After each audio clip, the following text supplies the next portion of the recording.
Hey agents, this is Hannibal. I'm continuing this series about what most other content creators don't really cover. Everyone else is covering the upcoming DLC Battle for Brooklyn, builds, weapons, even the latest mastery mission for the Kelso Manhunt. I wanted to cover some of those topics, as I have my own take on them, but I think I'll wait a while after the subject matter cooks a little bit. But for now, I'm going to stick with covering the topics not often looked at, let alone mentioned. So let's do it. Okay, so let's just say you've reached level 40. You've collected pieces from 6 different gear sets. You've watched videos on striker builds, ongoing directive builds, armor regen builds, and you're still not sure which one's right for you. Because here's the thing. The best build of the Division 2 isn't the one that does the most damage. It's the one that fits how you play. I know what I said. I'll refer back to a point I've made in previous videos about other content here on YouTube. You have numbers guys, you have the fanboys, you have this solo build kills all content guys, and you also have the DPS guys. And that's all fine and great, but you're new to the game or franchise. You just finished Warlords of New York. You just started working your watch. Those other content creators I just mentioned, well, I hate to break it to some of you, if you just got here, you just started, you have some ways to go before you can start tripping the numbers. You have a while before you have enough resources to max out your expertise, let alone your proficiency. And your library or maxing out your gear requires a little bit of resources and time as well. Baby steps.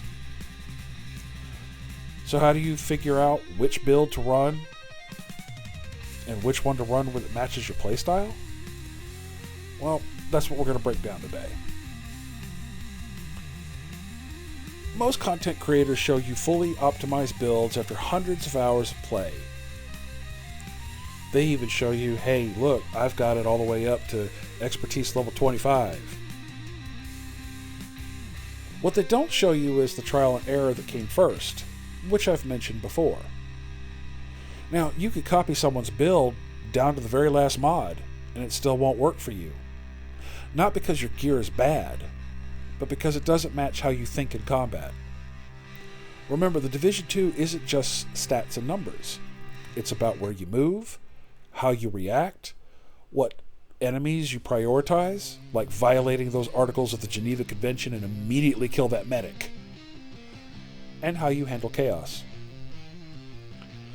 So before you copy another DPS video, stop and figure out, what kind of agent are you really? Most players fall into one of 4 core archetypes, even if they don't even realize it yet. So let's break those down. First up, you have the wall. You like holding a line. You push up slowly and don't panic when enemies close in. You're more concerned with survivability than rushing kills. More than likely, you will enjoy the armor regen builds, bulwark or memento, LMGs, shields, healing hives, basically standing your ground and outlasting everyone in the room. Alright. Next we have the Disruptor. You like controlling space, basically crowd control. You're constantly forcing enemies to move, panic, or split up. Or you like to use the foam grenade and bunch them all together. You like watching status effects do the dirty work. So most likely you're looking at Firestarter chem builds, Vial Mask combos, Hive and Seeker combos, playing like a walking hazard zone. Okay. Then we have the Technician. You don't rush. You set up using skills to do the killing. You use the map, rooftops, angles, cover, whatever. Most likely in general, your skill tier 6 builds, drones and turrets, capacitor and waveform, long fights where precision matters.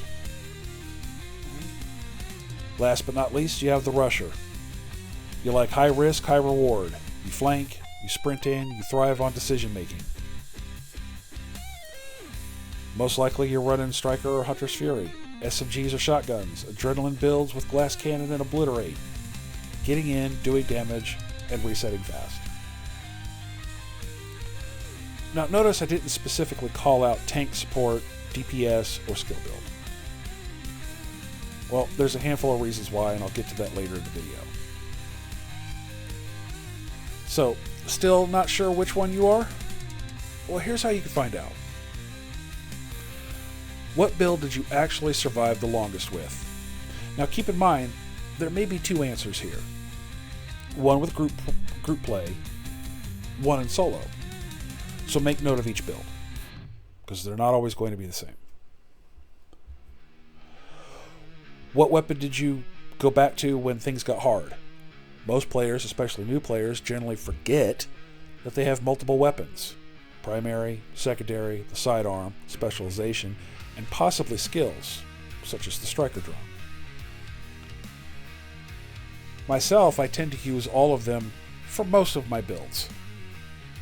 Lately, my current build, I've rarely had to use the specialization as I'm using the TAC drone with the microwave coils and modifiers. Do you prefer cover, or do you keep trying to push forward? Look at your mods, your gear rolls. Are they all critical hit chance, skill haste, armor regen? That tells you what your instincts already favor, even if you've never said it out loud. Now, in my opinion, the fastest way to enjoy this game is to stop forcing yourself to use someone else's rhythm. If you hate being aggressive, stop copying glass cannon builds. If you love skills, stop chasing SMG crit rolls. Build around your reactions, not someone else's results. The Division 2 rewards awareness, patience, and survival, not just raw numbers. So before you min-max, figure out what kind of agent you actually are. Then build around that. The game opens up after that, and so does the fun. Okay, now back to the tank, support, DPS, skill build comment I made earlier. There are, in general, a handful of classes of division setups.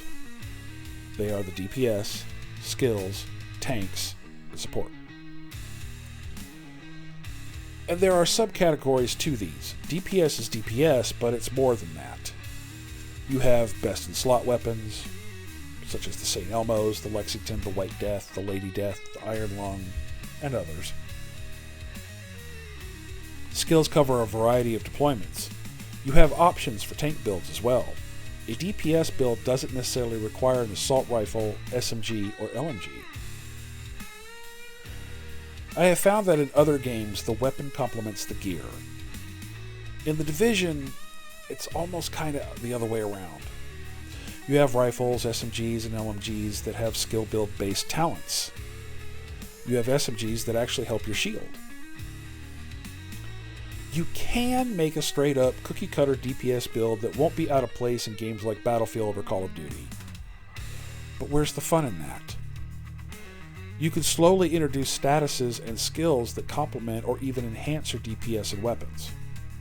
Ongoing Directive works fabulously with weapons like the Iron Lung or with the Ridgeway's Pride chestplate.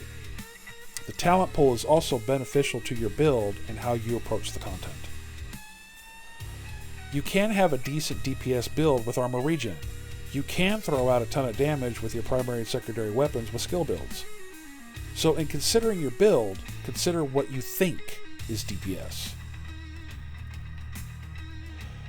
The truth is you're going to die, and you're going to die a lot. We've covered this before in previous videos. The death continues until your gear matches your instincts. And when that moment clicks, when your skills and setup feel like yours, that's when the game stops being frustrating and starts being addictive. So next time you open up your inventory, don't ask, what's the best build? Ask instead, what kind of agent am I? And build from there. I hope this video was helpful, especially to those of you who are new to the game. If you did, leave a comment below. Tell me what kind of agent you end up being. Hell, tell me what kind of agent you want to be and how you're grinding towards that. Also, please like, share, and subscribe so I can beat the algorithm so that this content isn't lost in the shuffle. As always, thank you so much for watching, and until the next one, this is Hannibal, signing off.